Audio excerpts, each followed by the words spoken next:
বন্ধুরা, রান্নাঘরের কাজ শেষ হতেই ভিডিও করতে চলে এলাম রান্নার। তো আপনারা তো জানেন কদিন ধরে রান্নার ভিডিও রান্নাঘরে দিতে পারিনি, আর প্রতিদিন ভিডিও দিতে পারিনি এই রান্নাঘরের জন্য। আজকে আমি বানাচ্ছি চিকেন স্টু কীভাবে বানাই ভিডিওটা প্রথম থেকে শেষ অবধি দেখতে থাকুন আর আমার পাশে থাকুন।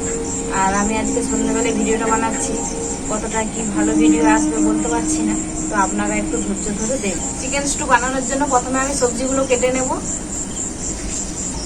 তো প্রথমে আমি পেঁপেটা কেটে নেব।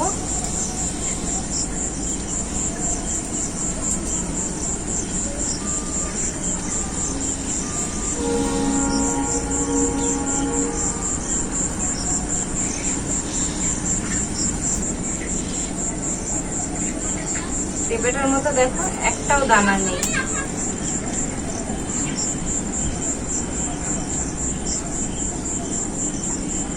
পেঁপেটা আমি এরকম সাইজ এইভাবে কেটে নেব, পুরো পেঁপেটাই।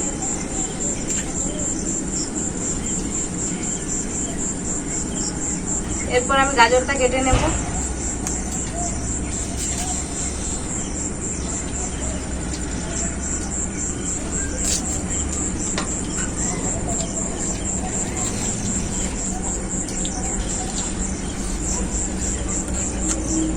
গাজরটা আমি এইরকম এই সাইজে কেটে নিয়েছি।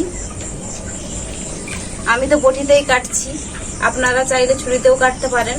ছুরিতে কিন্তু আরো ভালো কাটা হবে, কিন্তু সবাই তো ছুরির ব্যবহার জানে না, তাই বটিতেই কাটা দেখাচ্ছি আপনাদেরকে।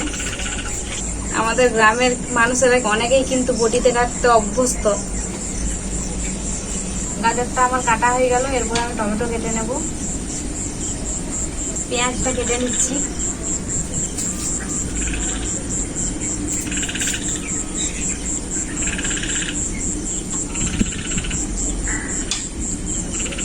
সন্ধ্যার সময় ঠান্ডা ঠান্ডা বাতাসটা দিচ্ছে, এত সুন্দর লাগছে। পেঁয়াজটা আমি এইভাবে কেটে নিয়েছি, পুরো পেঁয়াজটাই আমি এইভাবে কেটে নেব।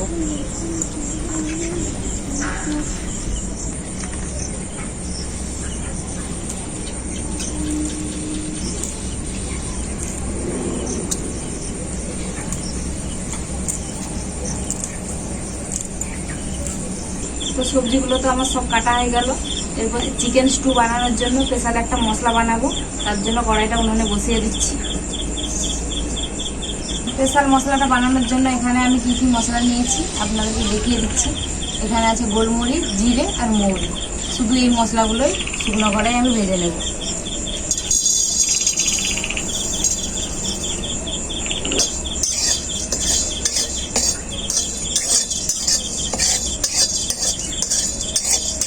মশলাটা আমার খুব ভালো করে ভাজা হয়ে গেছে। এরপর আমি নামিয়ে নেব।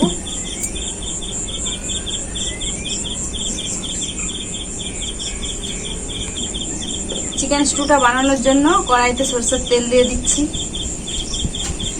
আমি সরষের তেল দিচ্ছি, আপনারা সাদা তেলেও বানাতে পারেন। তেলটা খুব ভালো করে গরম হয়ে গেছে। দুটো দারুচিনি,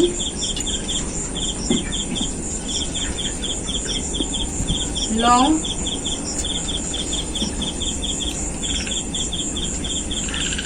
আর এলাচগুলোর মুখগুলো একটু হালকা করে ফাটিয়ে নিয়েছি।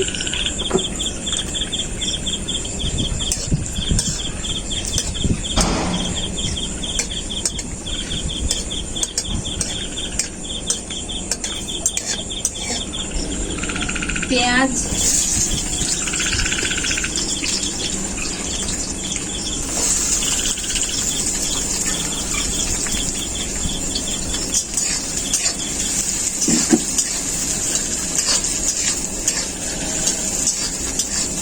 পেঁয়াজটা আমার হালকা করে ভাজা হয়ে গেছে। কুচনো রসুন দিয়ে দিচ্ছি। এরকম ভাবে লম্বা লম্বা করে কুচিয়ে নিয়ে রসুনটাকে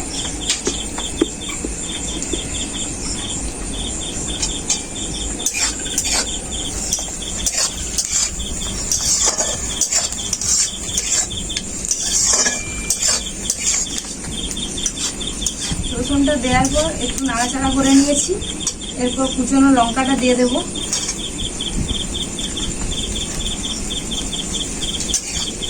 লঙ্কার পরিমাপটা আপনাদের সাধ্য মতো দেবেন, যে এরকম ঝাল খান। লঙ্কাটা দেওয়ার পর কিছুক্ষণ নাড়াচাড়া করে নিয়ে এরপর ভালো করে ধুয়ে রেখেছিলাম মাংসটা দিয়ে দেব।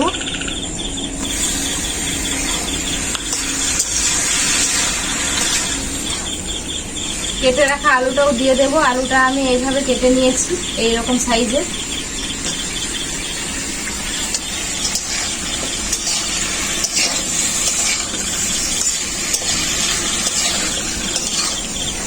এরপর আমি পরিমাণ মতো লবণ দিয়ে দেব।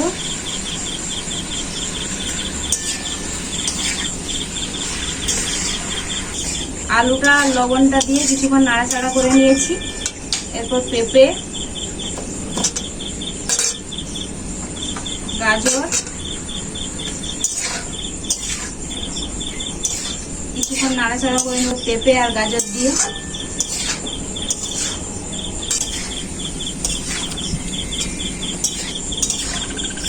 সবকিছু সবজি দিয়ে খুব ভালো করে একটু নাড়াচাড়া করে নিয়েছি।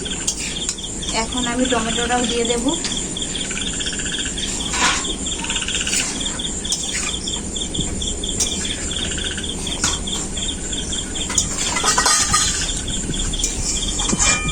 জল দিয়ে দেব পরিমাণ মতো।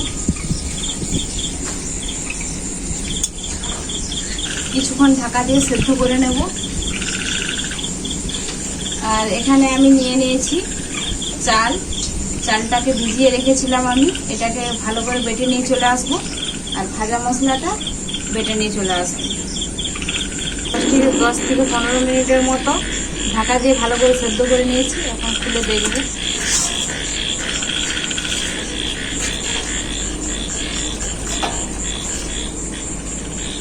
সবকিছু খুব ভালো করে সেদ্ধ হয়ে গেছে। যে চালটা আমি ভিজিয়ে রেখেছিলাম বেটে নিয়ে এসেছি, ওই চালের বাটাটা দিয়ে দেব। চালের বাটাটা দিলে কালারটা কিন্তু সাদা হয়।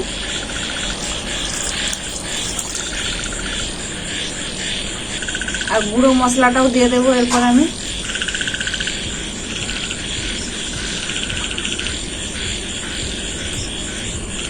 ওই চালের গুঁড়োটা আর ভাজা মশলাটা দিয়ে আমি কিছুক্ষণ ফুটিয়ে নিয়েছিলাম। এখন আমার চিকেন স্টু পুরোপুরিভাবে রেডি।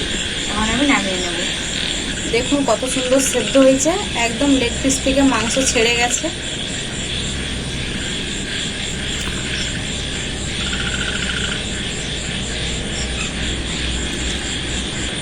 সার্ভ করার সময় ভাজা মশলাটা আর একটু বিট লবণ দিয়ে দিতে হবে।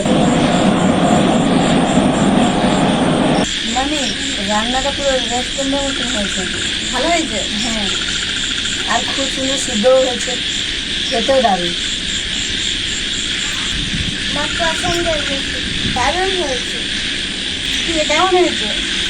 সেই সাপ আর সুন্দর সুন্দর হয়েছে।